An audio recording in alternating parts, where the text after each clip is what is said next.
Use Gauss law to derive the expression for the electric field E due to state uniformly charged infinite line of charge lambda coulomb per meter. Second, draw a graph to show the variation of E with perpendicular distance small r from the line of charge. Third, find the work done in bringing a charge q from perpendicular distance r1 to r2. R2 is greater than R1.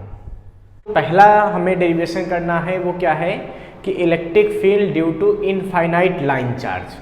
कोई अगर एक wire है उसको हम charge कर दें तो उसकी वजह से इलेक्ट्रिक फील्ड को फाइंड करना हम यहाँ पे सीखने वाले हैं। बच्चों हम सपोज कर लेते हैं कि एक वायर है, ये मान लेते हैं एक वायर, ठीक है, और ये वायर कैसा है बच्चों, ये इनफाइनाइट लॉन्ग है, मतलब ये बहुत बड़ा, वैसे मैंने इतना मोटा बनाया बट ये बहुत थिन वायर है, ठीक है। ये इस पे चार्ज दिया गया, ये वायर, ठीक है, और ये इनफाइनाइट लॉन्ग, मतलब इधर भी इनफाइनाइट उधर भी इनफाइनाइट, पूरा लंबा लंबा वायर। और इस वायर पे लीनियर चार्ज डेंसिटी लैम्डा है, इसकी लीनियर चार्ज डेंसिटी, ठीक है, ये कितनी है इसकी, लैम्डा। अच्छा, लीनियर चार्ज डेंसिटी होती क्या है जरा याद करो।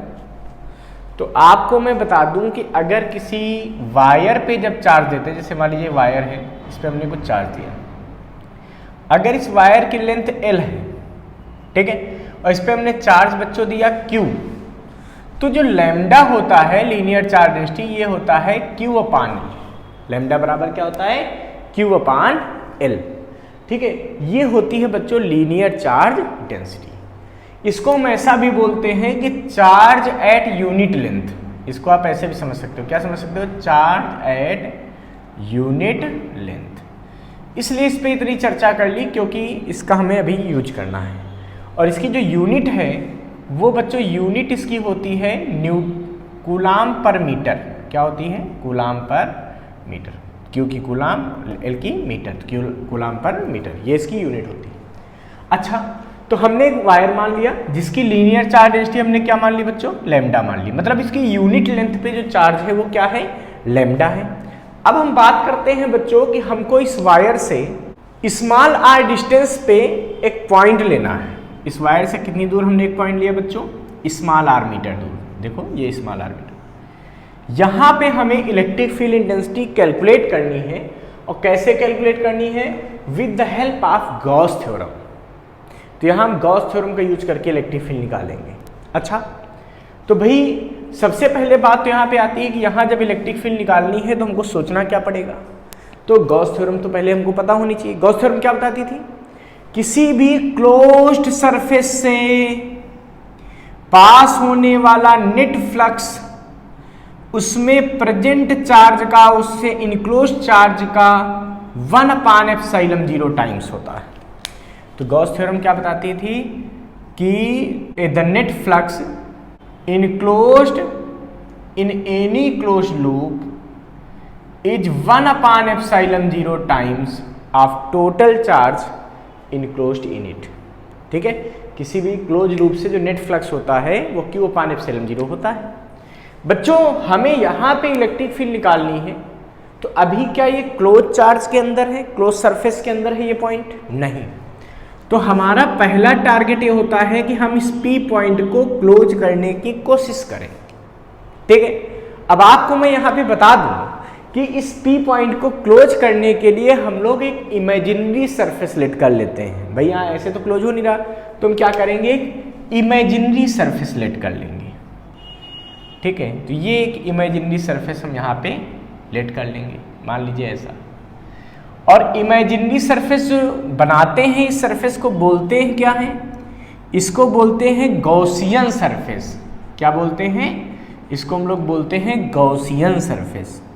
गॉसियन सरफेस एक इमेजिनरी सरफेस होता है, ठीक है, इमेजिनरी हम लोग सपोज करते ना, बट ये ऐसा सरफेस होता है जिसके हर पॉइंट पे इलेक्ट्रिक फील्ड जो होती है वो प्लेन के परपेंडिकुलर, ठीक है, ऐसे, मतलब यहाँ पे इलेक्ट्रिक फील्ड इधर इधर इधर इधर इधर इधर सब जगह बाहर की तरफ ऐसा कुछ, अंदर की तरफ भी हो सकती है बट प्लेन के परपेंडिकुलर होनी चाहिए, ठीक है। तो ये गॉसियन सरफेस है और इसका यूज क्या है, किसी पॉइंट को इनक्लोज करने के लिए, किसी पॉइंट के साथ चार्ज को इनक्लोज करने के लिए हम इस सरफेस को लेट करते हैं। ध्यान रखना, जब गॉस थ्योरम का यूज करना हो तो इस सरफेस को बनाना पड़ता है, बनाते हैं हम लोग, ठीक है। अच्छा, अब हमको क्या करना है बच्चों, इससे पास होने वाला नेट फ्लक्स निकालना है और वो नेट फ्लक्स किसके बराबर कर देना, Q/ε0। जब हम ऐसा करेंगे तो इसकी इलेक्ट्रिक फील्ड, इस वायर की वजह से यहाँ पे इलेक्ट्रिक फील्ड निकल आएगी, ठीक है। हम सपोज कर लेते हैं कि इस सिलेंडर की जो लेंथ है वो L है, ठीक है, ये L लेंथ है। अच्छा, अब हमको क्या करना है, हमको यहाँ पे गॉस थ्योरम अप्लाई करनी, तो उससे पहले हम क्या करेंगे कि इस P पॉइंट के चारों तरफ एक छोटा सा एरिया सपोज करेंगे dA। तो एरिया कहाँ जाएगा, आउटवर्ड। यहाँ इलेक्ट्रिक फील्ड भी कहाँ होगी, आउटवर्ड। क्यों, क्योंकि प्लस चार्ज की वजह से इलेक्ट्रिक फील्ड आउटवर्ड होती है। अब एरिया इसका क्यों आउटवर्ड गया, सोचो बच्चों। तो सोचने की बात है, सिलिंड्रिकल सरफेस का मतलब क्या है, जैसे ये सरफेस मान लीजिए सिलिंड्रिकल है ऐसा, इसको बंद कर दें ऐसे, अच्छा ये सिलेंडर बन गया। अब इस सिलेंडर में अगर आप बेसिक बात करें तो इसका एरिया वेक्टर यहाँ पे क्या होगा बताओ, इधर, यहाँ का एरिया वेक्टर इधर, यहाँ पे एरिया वेक्टर इधर, एक छोटा जो सरफेस माना उसका एरिया वेक्टर कहाँ होगा, आउटवर्ड। तो एरिया वेक्टर हमेशा आउटवर्ड होता है, क्यों, क्योंकि सिलेंडर में दो सरफेस होते हैं, एक होता है कर्व्ड सरफेस ये वाला, एक होता है प्लेन सरफेस ये वाला। तो प्लेन सरफेस ये बने हुए हैं और कर्व्ड सरफेस ये बने हुए हैं, ठीक है। तो इसलिए इसका एरिया वेक्टर इधर, मतलब अगर हमको प्लेन सरफेस पे एरिया वेक्टर लेना होता तो हम क्या लेते, प्लेन सरफेस, ये dA इधर बनता, बट यहाँ पे क्या होता ना, इलेक्ट्रिक फील्ड इधर परपेंडिकुलर बन जाती, और जहाँ पे इलेक्ट्रिक फील्ड एरिया वेक्टर से परपेंडिकुलर हो जाती है वहाँ का फ्लक्स जीरो होता है। इसीलिए जो प्लेन सरफेस है फाई p, यहाँ का जो फ्लक्स होगा वो क्या होगा, E1 डॉट dA। तो E1 यहाँ की इलेक्ट्रिक फील्ड और dA cos 90, तो ये फाई p जो है प्लेन सरफेस का फ्लक्स ये जीरो हो जाता है। ध्यान रखना कि प्लेन सरफेस से कोई फ्लक्स पास नहीं होगा। तो मतलब हमको बेसिकली यहाँ पे केवल इस सरफेस से पास होने वाले फ्लक्स की बात करनी है। तो यहाँ पे लिखेंगे बच्चों क्या,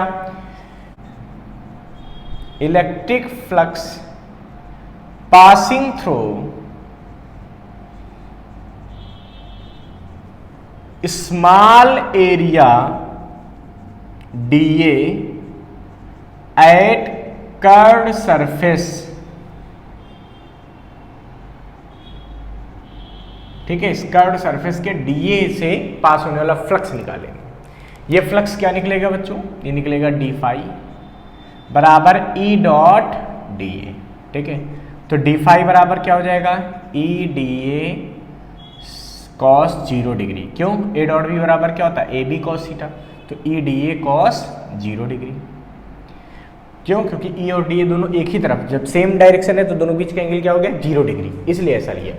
तो बच्चों d फाई कितना आ जाएगा, यह आ जाएगा E dA। अच्छा, हमको ये पता है कि प्लेन सरफेस से तो कोई फ्लक्स होगा नहीं, ऐसे यहाँ भी प्लेन सरफेस से कोई फ्लक्स नहीं होगा। क्यों, क्योंकि यहाँ भी देखो अगर प्लेन सरफेस से लोगे तो एरिया कहाँ जाएगा इसका, नीचे, और इलेक्ट्रिक फील्ड कहाँ जाएगी, आउटवर्ड, इधर बाहर तरफ, तो यहाँ भी 90 डिग्री बनेगा। तो प्लेन सरफेस से कोई फ्लक्स पास नहीं होगा। क्यों, क्योंकि इनमें इलेक्ट्रिक फील्ड और एरिया वेक्टर क्या है, 90 डिग्री है। तो जो भी फ्लक्स पास होना है नेट फ्लक्स, वो किससे पास होगा, कर्व्ड सरफेस से, इसके कर्व्ड सरफेस से। तो यहाँ पे हम लिखेंगे बच्चों कि इस छोटे से एरिया का फ्लक्स निकाल चुके हैं, इसको इक्वेशन नंबर 1 डाल दें। अब लिखेंगे क्या, so net flux passing through Gaussian surface, ठीक है। कितना होगा भैया नेट फ्लक्स, तो फाई बराबर इसको इंटीग्रेट कर देंगे E dA, ठीक है। तो फाई बराबर हो जाएगा E, तो देखो यहाँ पे चूंकि सबकी डिस्टेंस इक्वल है तो हर जगह इलेक्ट्रिक फील्ड की वैल्यू इस पूरे गॉसियन सरफेस में, कर्व्ड सरफेस पे सेम होगी। यहाँ जो इलेक्ट्रिक फील्ड वही यहाँ, वही यहाँ, वही यहाँ, वही यहाँ, हर जगह। तो कर्व्ड सरफेस में हर जगह इलेक्ट्रिक फील्ड सेम होगी, इसको बाहर ले सकते हैं, तो अंदर बचेगा केवल dA। अब सोचो आपको फ्लक्स चाहिए, ठीक है। तो फ्रॉम गॉस थ्योरम अगर आप बात करें यहां पे फ्लक्स की वैल्यू बता सकते हैं। फ्रॉम गॉस थ्योरम क्या लिखेंगे, फाई बराबर क्या होता है, हमने क्या पढ़ा, गॉस थ्योरम क्या कहती है, किसी भी क्लोज सरफेस से पास होने वाला नेट फ्लक्स उसमें प्रेजेंट चार्ज का 1/ε0 टाइम्स। अब इसमें चार्ज कितना प्रेजेंट है देखेंगे तो भाई गॉसियन सरफेस इतना है, इसमें कितना चार्ज होगा सोचो। तो हमने बताया कि इसकी यूनिट लेंथ पे चार्ज लैम्डा है, मतलब इसकी surface linear charge density lambda है। तो यूनिट लेंथ पे चार्ज क्या है, लैम्डा है ना। तो 2l लेंथ पे कितना होगा, चार्ज एट यूनिट लेंथ हमने लैम्डा मान रखा है Q/L से। अच्छा, तो जब यूनिट मतलब एक, तो एक लेंथ पे चार्ज लैम्डा है तो 2 लेंथ पे 2 लैम्डा, 3 लेंथ पे 3 लैम्डा, 4 पे 4 लैम्डा, तो l लेंथ पे कितना होगा, l लैम्डा।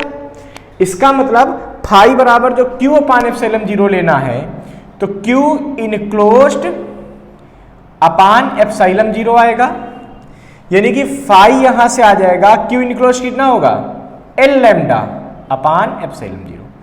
ये फाई आ गया, ये क्या आ गया, फाई आ गया।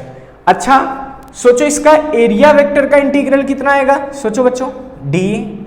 तो इसको जब इंटीग्रेट करोगे तो एरिया छोटा सा हमने डी लिया था, अब टोटल एरिया चाहिए। तो हमको पता ना कर्ड सरफेस का एरिया लेना है सिलेंडर में, क्यों, क्योंकि प्लेन का तो फ्लक्स 0 हो चुका है। तो फ्लक्स में हमको कौन सा एरिया चाहिए, कर्ड सरफेस का। और किसी सिलेंडर के कर्ड सरफेस का एरिया क्या होता है, 2πrl।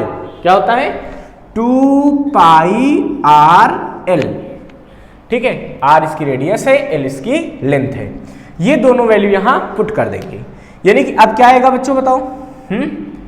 तो सो फ्रॉम सेकेंड, ये सेकेंड इक्वेशन मान लेते हैं, ठीक है, इसमें रख दो। फाई की जगह क्या रखा, तो फ्रॉम सेकेंड फाई की वैल्यू पहले रखो, क्या आएगा, l लैम्डा अपान ε0 बराबर E इंटू डी ए का सरफेस एरिया। जब डी ए का इंटीग्रल किया तो क्या आया, 2πrl, कितना है, 2πrl। l से l क्या हो गया, कैंसिल हो गया। E बराबर यहां से बचेगा, इधर लिख दे बच्चों। अच्छा एक काम करो, इसको नोट कर लो फटाफट, पहले नोट हो गया, ये चीज हटा दे। हाँ तो भाई ये बचेगा E बराबर 1/2πε0 lambda l upon small r, l तो कट गया था, लैम्डा अपान स्मॉल r। ये इलेक्ट्रिक फील्ड इंटेंसिटी आ जाएगी ड्यू टू आई charge straight wire having linear charge density lambda. तो ये आ गया। इसका वेक्टर फॉर्म क्या होगा भाई इस फार्मूले का, वेक्टर फॉर्म क्या होगा, तो इलेक्ट्रिक फील्ड किधर होगी, आउटवर्ड, और इसका जो स्मॉल r वेक्टर है वो भी किधर होगा, आउटवर्ड। इसका मतलब यहाँ पे E बराबर हम ऐसे भी लिख सकते हैं, E वेक्टर बराबर 1/2πε0 लैम्डा अपान r, और r का यूनिट वेक्टर, ये आ जाएगा E। ठीक है, इस तरीके से हम इलेक्ट्रिक फील्ड की वैल्यू को निकाल सकते हैं। ये वेक्टर फॉर्म हो गया। एक बात और देखो बच्चों कि जो E है वो कैसे वेरी करेगा 1/r में। ये भी बहुत पूछाता है कि किसी स्ट्रेट वायर की वजह से जो इलेक्ट्रिक फील्ड है वो किस तरीके से स्मॉल r पे डिपेंड करती है। तो हम देख रहे हैं कि E कहाँ डिपेंड कर रहा है, 1/r पे। इसका मतलब यहाँ पे हम ऐसा भी कह सकते हैं E इंटू स्मॉल r बराबर क्या आएगा, सोचो E इंटू स्मॉल r बराबर क्या आएगा बताओ, लैम्डा अपान 2πε0। ये चीज कांस्टेंट है फॉर गिवन वायर, और जब ये चीज कांस्टेंट हो गई तो E और R का ग्राफ कैसा हो जाएगा, याद करो, ये xy अब इक्वल टू c के फॉर्म में हो गया।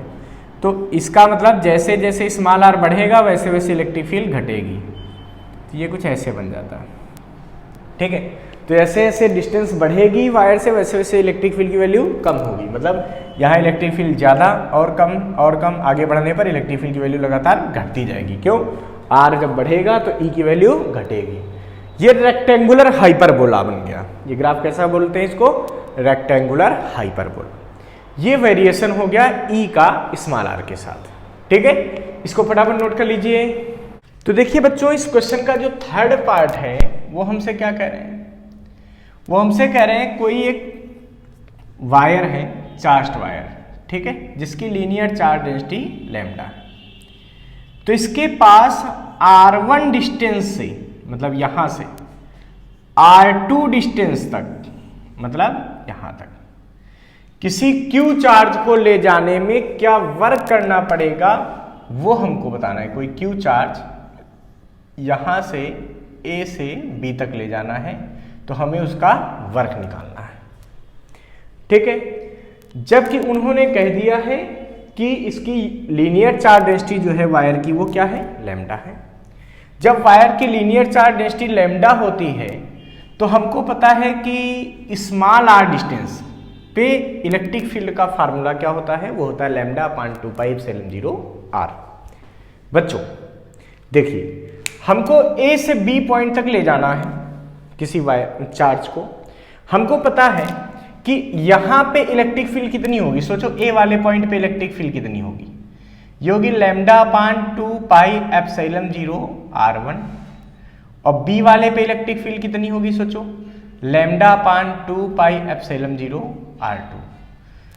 तो यहां पे इलेक्ट्रिक फोर्स कितना लगेगा चार्ज पे, अगर Q चार्ज यहां रखोगे तो A पॉइंट पे फोर्स लगेगा Q इंटू EA, ठीक है। और B पे क्या लगेगा, फोर्स एट B, तो B वाले पॉइंट पे चार्ज पे फोर्स लगेगा Q इंटू EB। चूंकि इलेक्ट्रिक फील्ड अलग अलग है भाई, कम डिस्टेंस पे इलेक्ट्रिक फील्ड ज्यादा है, यहाँ इलेक्ट्रिक फील्ड ज्यादा है तो फोर्स भी ज्यादा होगा, यहाँ इलेक्ट्रिक फील्ड कम तो फोर्स भी कम होगा। मतलब जब यहां से यहां तक वायर ये चार्ज जाएगा, इसको लेकर जाएंगे, तो बेटा सिंपल सी बात है कि यहाँ फोर्स ज्यादा लग रहा है, वहां फोर्स कम लग रहा है, तो इस पे पूरे में एक वेरिएबल फोर्स लगेगा। मतलब फोर्स की वैल्यू कांस्टेंट नहीं है, तो इसका मतलब work equal to force into displacement आप डायरेक्ट नहीं यूज कर सकते, क्योंकि वेरिएबल फोर्स हो गया। वेरिएबल फोर्स में वर्क निकालने का बच्चों एक सिंपल सा तरीका होता है, क्या कि हम इंटीग्रेशन कर देते हैं, ठीक है। तो चलिए यहां पे इंटीग्रेशन का यूज करना, ये हमको समझ में आ गया। अब बच्चों हम करेंगे क्या, हम पहले इस Q चार्ज को यहां कहीं बीच में सपोज कर लेंगे। कहां सपोज कर लेंगे, C पॉइंट पे, जिसकी यहां से डिस्टेंस क्या है वायर से स्मॉल r। और हम C से D पॉइंट तक ले जाने में वर्क निकालेंगे, मतलब छोटे से डिस्प्लेसमेंट का पहले वर्क निकालेंगे। ये दूरी क्या है, dr, और इसका डिस्प्लेसमेंट का वर्क निकालने के बाद फिर क्या करेंगे, इसको इंटीग्रेट कर देंगे A से B तक के लिए, टोटल वर्क निकल आएगा। यही फंडा है बच्चों। तो लिखेंगे यहां पे क्या, फोर्स एक्टिंग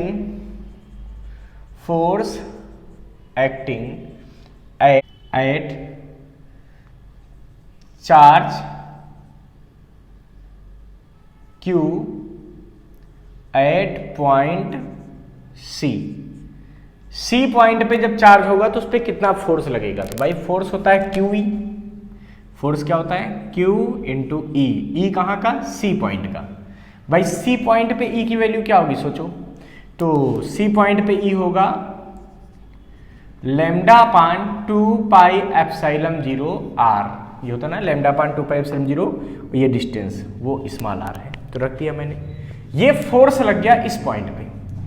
अब C से D मतलब dr डिस्टेंस, बहुत छोटी सी डिस्टेंस होती है, इतनी छोटी डिस्टेंस कि यहां से यहां तक माना जाता है फोर्स लगभग कांस्टेंट होगा। तो यहां पे लिखेंगे work done in taking charge from point C to D। यहां पे लिखेंगे work done in taking charge from C to D। तो C से D तक ले जाने में कितना वर्क होगा भाई, तो ये होगा dw, तो ये होगा फोर्स इनटू डिस्प्लेसमेंट। तो dw बराबर force Q lambda upon 2 pi epsilon 0 r into dr। ये वर्क आ गया, ठीक है। अब यहां पे हम लिखेंगे कि so net work in taking charge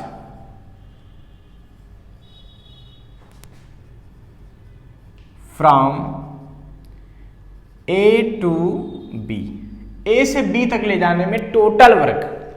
तो टोटल वर्क के लिए क्या करेंगे बच्चों, इसको इंटीग्रेट कर देंगे। कहां से कहां तक, A से B तक, मतलब R1 से R2 तक। यहां लिख देंगे R1 से R2 तक, ठीक है। वैसे ही रहेगा dw का पूरा फार्मूला, मतलब Q lambda upon 2 pi epsilon 0 r dr, ठीक है। इसको इंटीग्रेट करो तो क्या आएगा इंटीग्रेशन के बाद, सोचो बच्चों, तो W बराबर क्या आएगा, Q lambda upon 2 pi epsilon 0, तो कांस्टेंट है, बाहर आ जाएगा, तो बचेगा क्या 1 अपान आर डी आर। तो W बराबर हमारे पास क्या आया, ये आया है Q lambda upon 2 pi epsilon 0, Q lambda upon 2 pi epsilon 0, तो कांस्टेंट है, मतलब इसमें आर नहीं है तो ये बाहर आ गया। अब इंटीग्रेशन किसका होना है, R1 से R2 1 upon R D R. बच्चों 1 अपान आर का इंटीग्रेशन क्या होता है, ये होता है लॉग आर। क्या होता है, लॉग आर, यानी कि W बराबर आ जाएगा Q lambda upon 2 pi epsilon 0 log are, और लिमिट रख देंगे क्या, R1 से R2। जो बाय वाले बच्चे हैं वो समझ लें कि 1 अपान आर का इंटीग्रेशन होता है लॉग आर। ठीक है, मैथ्स वाले लगभग जानते ही होंगे, ऐसा माना जाता है, जानते हो या न जानते हो। ठीक है, नहीं जानते तो अब समझ लो कि 1 अपान आर का इंटीग्रेशन लॉग आर होता है। ठीक है, अब बच्चों क्या करेंगे, वैल्यू रखेंगे, तो upper limit minus lower limit. तो वैल्यू रखने पे क्या आएगा भाई, ये आएगा Q lambda upon 2 pi epsilon 0 log R2 minus log R1। ठीक है, लॉग आर की जगह पहले R2 रख दिया, अपर लिमिट माइनस नीचे वाली लिमिट लॉग आर हो गया। अब सोचो log m minus log n हमको दिख रहा है, क्या दिख रहा, log m minus log n। तो log m minus log n का फार्मूला क्या होता है, लॉग m अपान n, यानी कि यहाँ पे क्या बन जाएगा, ये बन जाएगा Q lambda upon 2 pi epsilon 0 log अब R2 अपान R1, m अपान n होता है ना, तो m की जगह R2 है, n की जगह R1 है, R2 अपान R1, मतलब लॉग में जब ऐसे घटाए जाते हैं तो अपान में आ जाते हैं। ठीक है, तो ये वर्क हो गया, किसी चार्ज को A से B तक ले जाने में जो वर्क करना पड़ेगा वो क्या होगा, वो होगा Q lambda upon 2 pi epsilon 0 log R2 अपान R1। इसको फटाफट नोट कर लीजिए बच्चों।